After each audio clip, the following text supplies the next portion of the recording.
समीर को लखनऊ से वाराणसी आना था। ट्रेन का शेड्यूल टाइम वाराणसी पहुंचने का रात 11 बजे का था और ट्रेन में जब उसकी आंख खोली तो रात के 2 बज रहे थे। इसका मतलब कि जिस स्टेशन पर उसे उतरना था वो बहुत पहले ही निकल गया था। पर उसकी जान में जान तब आई जब उसने देखा कि इस वक्त ट्रेन रुकी हुई थी और वो भी किसी स्टेशन पे। समीर ने अपना सारा सामान उठाया और ट्रेन से उतर गया। उसके उतरते ही ट्रेन भी चल पड़ी। चारों तरफ घना कोहरा था और स्टेशन के प्लेटफॉर्म पर ना तो कोई दुकान और ना ही कोई इंसान नजर आ रहा था। उसी कोहरे में समीर प्लेटफॉर्म के आखिर तक गया। एक पुराना बोर्ड था जिस पर उस जगह का नाम लिखा था कपसेठी। जान में जान आई कि बनारस से सिर्फ 50-60 किलोमीटर ही दूर था। स्टेशन पर कोई नजर नहीं आ रहा था, इसलिए समीर ने स्टेशन से बाहर निकलकर देखा तो यहां भी वही प्लेटफॉर्म वाला नजारा ही था। चारों तरफ सिर्फ अंधेरा ही अंधेरा और उस अंधेरे में आती झिंगुरों और दूर कहीं कुत्तों के भौंकने की आवाज। मरता क्या न करता। वापस स्टेशन जाकर वहीं पर समीर ने अपना बैग खोला और चादर निकालकर जमीन पर बिछाई और कंबल लपेट कर बैठ गया। सर्दी और कोहरा धीरे धीरे इतना बढ़ गया कि अब वो उसके बर्दाश्त के बाहर हो गई थी। समीर वहीं लेट गया और इस बार उसने कान भी पूरी तरह से ढक लिए थे। सर्द हवाएं मानो उस कंबल को चीरती हुई अंदर घुस रही थी। धीरे धीरे पूरा बदन कांपने लगा। लेटे हुए मुश्किल से 10 मिनट ही हुए होंगे कि समीर को एक आवाज सुनाई दी। समीर ने कंबल चेहरे से हटाया तो देखा उसके अगल बगल कोई नहीं था। बस चारों तरफ कोहरा ही कोहरा था। समीर वापस अपने कानों तक कंबल ओढ़ के लेट गया। तकरीबन कुछ 10 मिनट के बाद फिर से वही आवाज आई। इस बार कंबल से चेहरा हटाया तो देखा एक आदमी हाथ में झाड़ू लिए प्लेटफॉर्म की सफाई कर रहा था। समीर ने उससे पूछा, भाई साहब यहां से बनारस की ट्रेन कितने बजे मिलेगी? उसने कहा, साहब सुबह 11 बजे से पहले कोई ट्रेन नहीं है अभी, और अगर रात गुजारनी हो तो यहाँ एक सरकारी सर्किट हाउस है, वहीं रुक जाइए रात को। प्लेटफॉर्म पर रात गुजारने से तो अच्छा था कि किसी सरकारी गेस्ट हाउस में ही चला जाए। और यही सोचकर उसने कहा, तो कितनी दूर है ये सरकारी गेस्ट हाउस?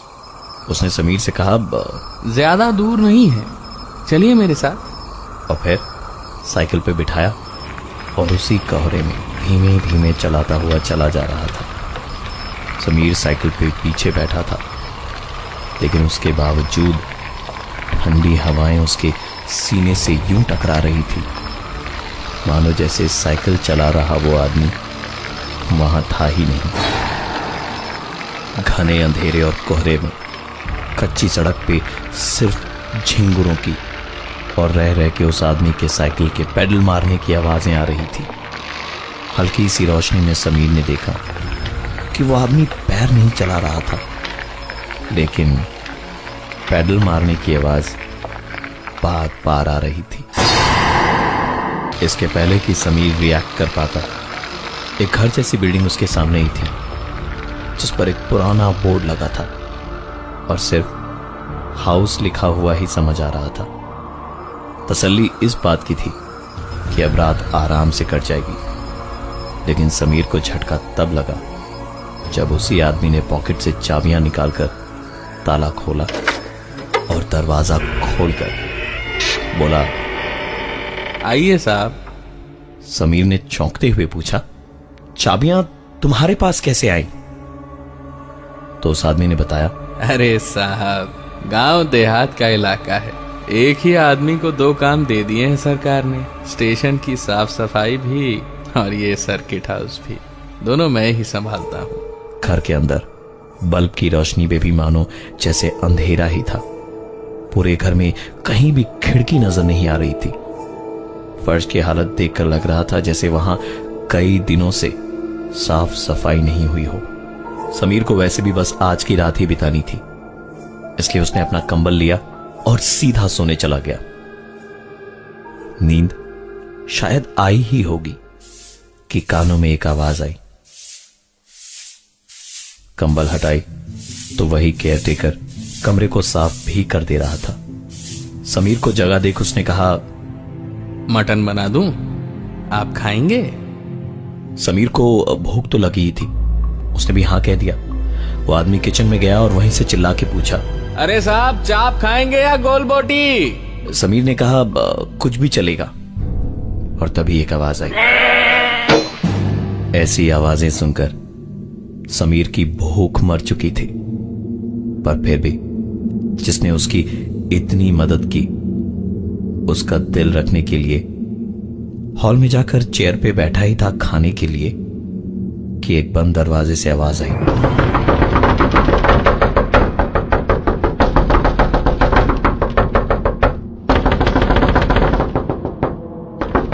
समीर ने पूछा, ये क्या हो रहा है? जवाब किसी को भी डराने के लिए काफी था। अरे साहब, यहाँ भूत प्रेतों का साया है और कुछ नहीं, आप परेशान मत होइए, मैं अभी संभालता हूँ।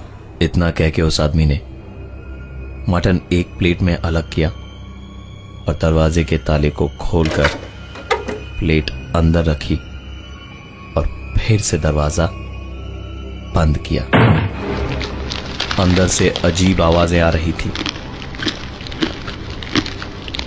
और जैसे ही वो आवाजें बंद हुई, खाली प्लेट दरवाजे के ठीक नीचे से वापस बाहर आई।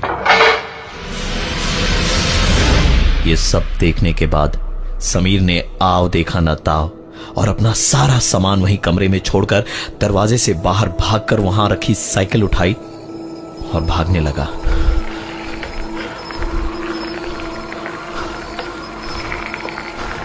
साइकिल थोड़ा आगे जाकर डगमगाने लगी। साइकिल पर वजन धीरे धीरे बढ़ता जा रहा था। समीर ने पीछे देखा तो केयरटेकर बैठा मुस्कुराता हुआ बोला, ट्रेन सुबह से पहले नहीं है मालिक, रात तो सर्किट हाउस में ही रुकना पड़ेगा। ये देखकर समीर चीख पड़ा और इसी चीख से समीर की नींद टूटी। उसने देखा कि वो गेस्ट हाउस में ही था और उसकी चीख सुनकर वो केयरटेकर वहां दौड़ा दौड़ा आया। उसने पूछा, क्या हुआ साहब? तो समीर के पास कोई जवाब नहीं था सिवाय इसके, नहीं अब बस एक बुरा सपना देखा मैंने। ये सुनकर केयरटेकर ने कहा, अरे मालिक, भूखे पेट तो भजन भी नहीं होते, कुछ खाएंगे? मटन बना दूं? समीर को जैसे अपना सपना सच होता दिख रहा था। उसने कहा, नहीं मुझे भूख नहीं लगी है, पर मुझे बड़ा अजीब सा लग रहा है यहां। केयरटेकर ने कहा, अरे साहब, कुछ ही घंटों की बात है, एक काम करता हूँ, मैं आपके कमरे में जमीन पे सो जाता हूँ और आप वहां पलंग पे सोइए, इससे आपको भी सुकून रहेगा। समीर ने भी हां कह दिया और वो केयरटेकर अपना बोरिया बिस्तर लेकर आया और वहां फर्श पर लेट गया। सोने के तुरंत बाद ही समीर की नींद फिर से उसी आवाज से टूटी जो इसके पहले भी कई बार उसकी नींद तोड़ चुकी थी। समीर ने कंबल हटाई तो खुद चौंक गया अपने बगल में केयरटेकर को सोता हुआ देख, और फिर उसे इस चीज ने और भी चौंका दिया कि वो पलंग पर लेटा था तो फिर वो फर्श पर कैसे पहुंचा।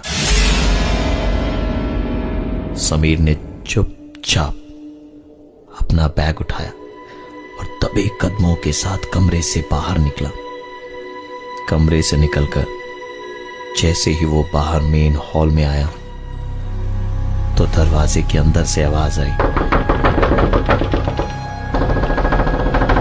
समीर उस कमरे के दरवाजे को पार करते हुए आगे बढ़ा तो वैसी ही आवाज एक दूसरे कमरे से भी आई।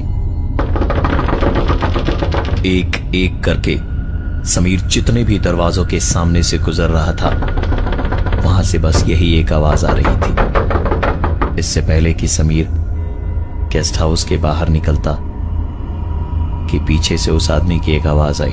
अरे साहब, कहाँ चले? क्या हो गया हुजूर? समीर पलट के बोला, मैं इस भूत बंगले में नहीं रुकना चाहता, मैं स्टेशन पे अपनी रात बिता लूंगा। समीर की बात सुनकर केयरटेकर बोला, पर साहब, कुछ घंटे तो बिताए ही हैं आपने यहाँ, कुछ तो दे के जाना पड़ेगा। यहाँ से ऐसे ही कोई नहीं जा सकता। समीर की आंखों में डर साफ झलक रहा था। वो जल्द से जल्द यहां से भागना चाहता था, इसलिए चिल्लाते हुए कहा, कितने चाहिए तुम्हें? 100, 200, 500, 1000, 2000 कितने चाहिए? सब ले लो मेरा, लेकिन मुझे यहां से जाने दो। इस पे वो आदमी बोला, अरे मालिक, 1000 2000 से क्या होता है आज के जमाने में?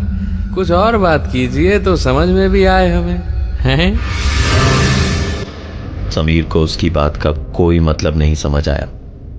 कुछ नजर आया तो अपनी आंखों के सामने बस पड़ता हुआ अंधेरा और सिर्फ अंधेरा। समीर पागलों की तरह चिल्ला रहा था, मुझे बाहर जाना है, मैं यहां नहीं रह सकता। खोलो दरवाजा, खोलो, अरे दरवाजा खोलो। क्या चाहिए तुम्हें? मुझे ले लो ना, सब मुझे निकालो यहां से, बाहर निकालो। इस बीच समीर को सिर्फ एक ही आवाज सुनाई थी, और वो थी इस गेस्ट हाउस के मेन डोर के बंद होने की। कमरे के अंदर ना कोई खिड़की और ना ही वहां उसकी आवाज सुनने वाला कोई। तारीख 30 दिसंबर 2011। किसी के दरवाजे को खोलने की आवाज आई। समीर ने दौड़कर अपने कमरे के दरवाजे को थपथपाया। उसकी लगातार कोशिश से सामने से एक आवाज आई। अब ये कैसी आवाज है? ये दरवाजे के बाहर तो ताला लगा है, फिर अंदर से कौन थपथपा रहा है? अगली आवाज इस घर के केयरटेकर की थी, जिसने कहा, अरे साहब, पुराना घर है, भूत प्रेत बहुत है यहाँ, लेकिन जब तक मैं हूं आप चिंता ना कीजिए। बहुत थके हुए हैं आप, भूख लगी होगी, मटन बना देता हूं, खाएंगे ना?